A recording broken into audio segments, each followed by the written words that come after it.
المؤمنون الذين إذا ذكر الله وجلت قلوبهم وإذا تليت عليهم آياته زادتهم إيمانا إنما المؤمنون الذين إذا ذكر الله وجلت قلوبهم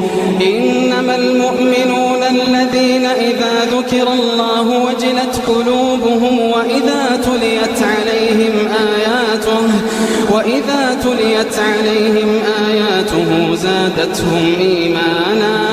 وعلى ربهم يتوكلون الذين يقيمون الصلاة ومما رزقناهم ينفقون أولئك هم المؤمنون حقا لهم درجات عند ربهم ومغفرة